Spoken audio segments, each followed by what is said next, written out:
மன்னார்குடியிலேருந்து திருமக்கோட்டை போகக்கூடிய லைனுங்க. கிட்டத்தட்ட நான் இப்போ பார்த்துட்டு இருக்கக்கூடிய இந்த மரம் வந்து எனக்கு தெரிஞ்ச ஒரு 60-70 அடி ஹைட் இருக்குன்னு நினைக்கிறேன். செம்மையாக இருக்குங்க.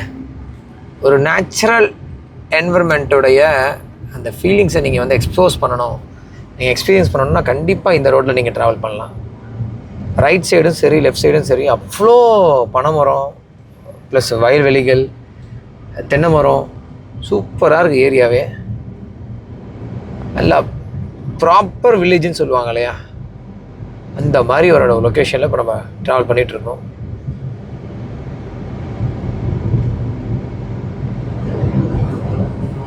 இதான் நம்ம ஃபஸ்ட்டு டைமு நம்ம வீடியோ எடுக்கிறது திருமக்கோட்டை போகக்கூடிய வழியை, அதுவும் இந்த ஏரியாவில் இந்த லொக்கேஷனில். அங்கே பாருங்கள், கொஞ்சம் லாங்லேருந்து பார்க்குறீங்க. இங்கேருந்து பார்க்குறப்ப ஒரு குகை மாதிரி இருக்குது அந்த ரோடு. 2 பக்கமும் மரம், நடுவில் இப்போ நம்ம போகிறோம். ஃபுல்லாக அடிக்கிற வெயிலுக்கு அந்த இடத்துக்குள்ளே போகிறப்ப அது ஒரு தனி கூலிங்காக இருக்கும். பைக்கில் போகிறப்ப ஃபீல் பண்ணலாம், காரில் போகிறப்ப அது கொஞ்சம் ஃபீல் பண்ண முடியாது. சூப்பராக இருக்குங்க, ஃபுல்லாக நிழலாக அருமையாக இருக்குங்க.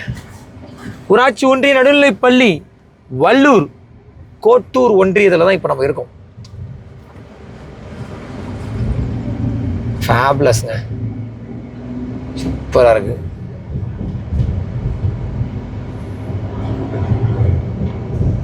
திருமக்கோட்டை, இடையாநத்தம், அசேசம், மன்னார்குடி உங்களுக்கு எந்த அளவுக்கு பரிச்சயமான ஊர் உங்கள் வாழ்க்கையில் அப்படின்றத கமெண்ட் பண்ணுங்கள்.